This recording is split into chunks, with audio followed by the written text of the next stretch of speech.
Napakaganda mga lodi. Yo, what's up mga preng, mga idolo, mga ka-partners namin dyan. Heto na yung yung order ng taga Canada ron, taga USA mga partners. Heto, so mag-tutorial lang kami para sa may-ari ng saranggola na to. So Vietnam kite, full carbon na siya. Yan, kung nyo makikita, napakaganda ng kulay ng kanyang carbon. So ayan mga ka-partners. So boss, yung may-ari nito, shoutout sa iyo Lori. So boss, idolo ka-partners. So ito, madaling tandaan lang para hindi ka malito. May mga numero na yan. So ayan, makikita mo sa kanyang dugtungan. So ito yung magka-partner number 4. Ito number 3. Yan, number 3. Ito number 2. Para hindi na magkalituan, hindi tayo magkawalaan ng pagdudugtungan. So ito number 1. Ayun, dugtong number 2. Tapos number 3, number 4. Yan yung pakpak niya mga lodi. So ayan full carbon. So ito makita nyo may stainless. Bali ito kasi yung kanyang nagsisilbing dugtungan niya. So kaya stainless yung ginamit para matibay at hindi basta-bastang mababali. So ayan, so detachable siya lahat So anytime, anywhere, pwede mo siyang tanggalin, pwede mo siyang itabi at itago pag di mo kailangan gamitin. So ito naman yung kanyang yung sa gitna, yung kanyang patindig. So ayan, full carbon din. So stainless din itong mga dugtungan niya. So dito, ito makita nyo dito kinakabit yung kanyang ito yung sa bakpak. Yan number 1. So bali 4 yan mga idol So ayun So ayun, i-assemble ni BP. So ayun number 2. Tapos number 3 sa baba. So at least lalagyan niya pa din yan ng number dyan para hindi malito yung may-ari. So ayun, taga USA po ang may-ari nito. So ready to ship na ito bukas mga ka-partners. So ayan idol. So ayun, napakaganda, di ba? Tapos tuturo naman ni BP yung paglalagay ng kanyang parisukat sa gitna. So diyan kinakabit yung tali. So ayun, panoorin mo lang idol para alam mo. So ayun, pagdating sa'yo nakakabit man dito sa gitna. So hindi niya natatanggalin yan, nakakabit na yan sa gitna. So ayun, so ganyan lang yung forma niya tatali niya na lang. So ayun, tapos sub na lang yan sa gitna ng dalawa. Yan wala nang tandaan to, pantay dito. Yan, dyan mo ilalagay yung tali niya. Ganyan yung kanyang forma papunta doon sa baba. Yun, doon mo na ikakabit yung tali mo. May tali din siya. May tali din yan sa pulunan. May pulunan na nakasama, tapos may tali. Set na pala ito So 3 meters po ito mga ka-partners. So ayan So ayun. Tapos yung sa buntot, okay lang naman magkabalik-baliktad yun. So hindi naman kailangan na Tapos yan yung kanyang cloth sleeve niya. Ayun mga ka-partners. So ang nito, ang design is made by BP. Flag color siya. So ayan, flag inspire siya mga ka-partners. So ayun napakaganda. Kulay black, tapos flag inspire yung gitna niya. So ayun, napakaganda niyan. So next time gagawa din kami, try namin gumawa ng yung 3 stars in the sun para kay inspired namin for Francis M, kay idolo Francis M. So gagawa din kami So abangan nyo na lang mga ka-partners. Napakaswerte kung aanuhin din mga ka-partners. Kung suswertihin tayo, baka magbago isip ni BP, magparapol ulit siya. Parapol namin yung 3 stars in the sun ni Francis M. Ayos. Pero kung may makagusto, orderin kagad. So maybe next time. So antay-antay lang kayo kung kailan kami ulit magpaparapol mga ka-partners So congrats nga pala dun sa mga nanalo. So yun, Yung sleeve niya sa dulo, kailangan isaksak mo talaga siya dyan, no? Yung sa kulay blue na yan. Kasi may tube yan sa loob.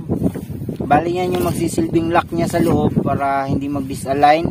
Hindi mawala sa linya yung frame mo na carbon. So, ayan. So, ganun lang. Tapos, ito yung isa. Kapila naman. Ito yung isa, mga idolo. Yun, no? Dapat talaga ha, yung dulo, isaksak mo siya dun sa tube niya. Yung kulay blue na nasa dulo, ito. Isaksak mo talaga yung tube dyan. Yun. Tapos, mapapansin mo, may tali siya sa gitna. Ayan, no? Puntayan siya dito. Tapos, ilagay mo siya dito. Isabit mo siya dito. Ayan. Yan yung magpapabend sa kanya. So, ayun yung isang sleeve pa. Ilalagay yung isang cloth. So, ayun, no? So ito, baka sabihin naman ng iba dyan, binili lang ni BP. Tinahi niya mismo yan, mga kapartners. So siya mismo may tahi niya, no? So yung iba dyan sabi na galing Vietnam, binili lang niya ng galing sa Vietnam. Pagdating dito, inasimbol lang, hindi po. So yung mga gamit namin na binibili, galing sa Vietnam. Yung mga cloth, yung mga, yung mga frame na carbon, galing po yan sa Vietnam, pero kami po ang nag-assemble niya. Siya ang nag-assemble niyan, mga idol. So hindi yan kinuha galing doon sa Vietnam na assembled na. So siya pa ang tumatahi niyan. So tila pa talaga yan pagdating sa kanya, no, mga idol. So ayun, no. Tapos tinatahi ni BP.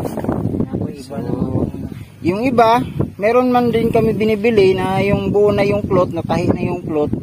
Yung may mga design na talaga na yung tawag dun ron, yung design niya na yung finish na siya ba, yung hindi siya tahi, yung sublimation siya na pagkaka-design. So yun, binibili po namin yun ng buo. Pero pagdating nun dito, pinapatibay pa rin yun ni BP, no? Kasi yung iba, hindi man natin maiwasan, syempre online. So may mga iba talaga na tahi na hindi din maganda. So kailangan ulitin ni BP yung pagkakatay para at least tumibay palalo.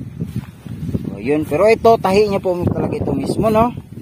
So baka sabihin nyo order sa BP tapos binibenta sa inyo, hindi po. So ayan, no, gawa niya po talaga ito, no? So hindi na namin napapakita sa inyo pagtatahi, pero sige lang, pag may time pakita namin sa inyo paano niya tinatabas, paano niya tinatahi. So pareho din kasi kaming busy palagi. So ako minsan lang din ako makatulong sa kanya dahil na busy din sa trabaho. So ayun, mga partner. So hanapin mo talaga yung tube dyan, isaksak mo talaga yung frame niya dyan sa loob. Lipad na, maulit nang lumipad So ayun, no. Tapos sa gitna may zipper yan. Ito lang yung kagandahan niya kasi matatanggal mo siya anytime, pwede mong tanggalin gusto mo. Gusto mo naman paliparin, kaya simbol mo naman ulit. Ganun lang. Ayun, malapit nang matapos, mga idol. Ayun, o, nyo, napaka-astig. Basta siguraduhin mo lang talaga na yung tuluhan, nakapasok talaga yung ano niya dun sa tube para hindi mag-disalign at hindi maapektuhan yung kanyang lipad. So ayun, mga kapartners. O ito Dong, tulong ka muna, Dong. Hawak ka dito, dali. Ayun, mga kapartners. So ayun, no. So kailangan may katulong din, no, sa pag-assemble nito kasi hindi basta-basta. So disipper yung gitna niya. So kung yung makikita, so ayan, isisipper ni BP. So ayun, no. So pasensya na kayo sa kasama namin, SPG. Ayun, mga kapartners. So ayan, no. So ayun, sinusuot lang yung zipper niya, yung parang sa jacket. Ayun, tapos pababa, hila. So ayun, okay na, diba? So dapat may katulong lang talaga tayo sa pag assemble para hindi tayo mahirapan din, no? Kasi kung ikaw lang mag-isa tapos malakas ang hangin, ako po, una pang lilipad sa yung saranggola mo, hindi mo pa na-assemble. Ayun, mga kapartners. So ayun, una. Wow! Solid, mga kapartners. Ayun, oh. Stick, diba? Oh. Inspire plug yan, mga kapartners. So back to back ang kulay niyan kasi nga tahi yan, oh, tahi yan.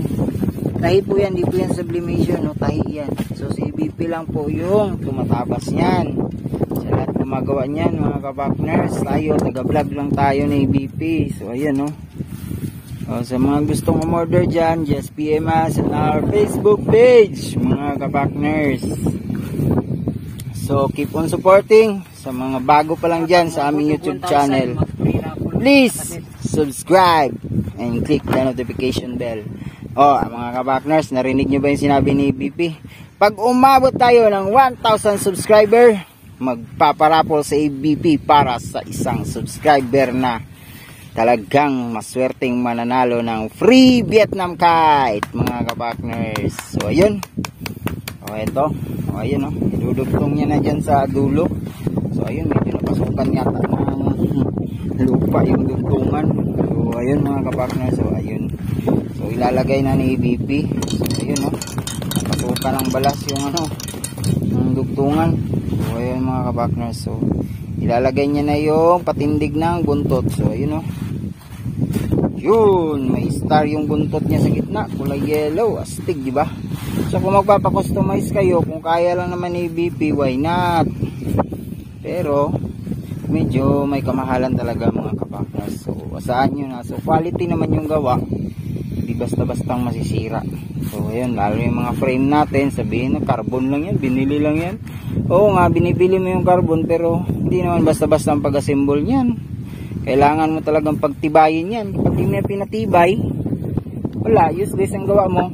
Pagdating yan sa taas, pag malakas ang hangin, patay. Sabog-sabog ang iyong saranggola sa taas. Ay no. Yun, maganda yung hangin, lumilitaw. Diba? Napakagandang tingnan mga kapakos. So yung mayari nito taga USA, shoutout sa iyo boss. So bukas, papadala na sa iyo, na-test flight na namin. Magandang lipad, magandang tunog ng iyong float. So ayun mga ka-partners. So sa mga bago pa lang dyan, please subscribe and click the notification bell para updated kayo sa aming mga videos. And please share our videos para pag umabot tayo ng 1,000 subscriber at mahit natin ang 1,000 watch hours, pag na-monetize ang ating YouTube channel, tayo ay magpaparapol ng free saranggola na Vietnam kite mga ka-partners. So may isang maswerteng mananalo mga ka-partners. So ayun ang float niya. Ang float niya is ilang tube roll? 9. So ayun, bell sound 9 tube, Vietnam kite 3 meters, kulay black with flag sa gitna, inspire flag inspire. Tapos meron siyang star sa gitna. So ayun mga ka-partners. So ayan solid. Di pa lumilipad. Ang lakas na ng tunog ng kanyang float. So ayan So ipapakita naman ni ABP kung paano ikakabit yung float. So ayan. Susuot mo lang yung kanyang dyan sa gitna. Ayan. Ito isabit lang. Mayroon pang nakipotobomber sa aming video mga ka-partners. May nakipotobomber. Ayun, umakyat na siya. Sana yun, nawala. Ayun. Ayun mga partners. So, ayun yung tali niya, kakabit mo lang yan dyan. Ayun Tsaka ang kagandahan nito, ang adjust niyan, hinihila-hila mo na lang yan pagpasikip niyan. So, hindi ka na mahirapan magtali-tali pa. Usog-usog mo na lang. So, adjust mo na lang. Kung sakto na siya, okay na ba, pantay na siya. Kailangan pantay. So, dapat sakto mo talaga na pantay siya. Idol. So ayan tapos yung tali niya sa gitna na mahaba, yun papunta dyan sa gitna. So hanggang pataas yan, pakyat doon. So yung float natin, hindi pa yan siya nakapix kasi nga ipapadala pa yan sa USA. So siya na lang yung magpipix yan doon pagdating sa kanya kung gusto niyang ipix. So ayan, pero ganyan na yan siya mga kapatid. So ayun lang, simple lang, tali mo lang siya, ayun, tusot naman doon. So tali-tali lang hanggang makarating sa bandang baba. Tapos dyan naman siya sisikipan. So ayun kita nyo, sinikipan siya ni BP. So ganun lang ang pagkabit ng float, napakadali. So hindi mo na kailangan na dami pang chichiburichi na mahirapan kang mag-adjust, mag-straight. So hinihila-hila lang yan hila-hila lang yan. So ayun, balance mo lang kung okay na ba siya, masikip na ba siya, sakto na bang kanyang sikip, hindi na ba siya gumagalaw, hindi na siya kumikilong-kilong. So ayun, mayroon pa siyang tali na dalawa. Ayun, sa gitna mo siya itatali. Ayan. So hindi basta-basta mababali yung ano, no, patindig sa float kasi nga carbon fiber din yan mga lodi, carbon lodi. So ayun, no. So ayan, napakaganda. So pagtanggal mo yan, ganun lang din, hira-hirain mo, paluwagin mo hanggang sa lumuwag siya, pwede mo na matanggal, hindi ka na mahirapan. So andyan na lahat yung tali nakakabit. So ayan, so ito yung kanyang final product na assemble na. So ayun mga kabakners.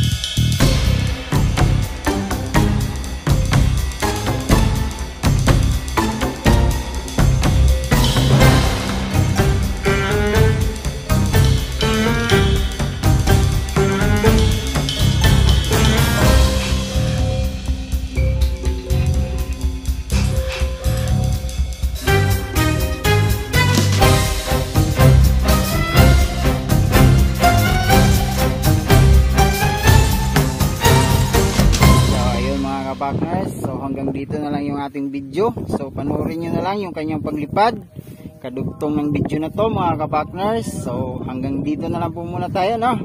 So abangan nyo po ang kanyang paglipad mga ka-partners.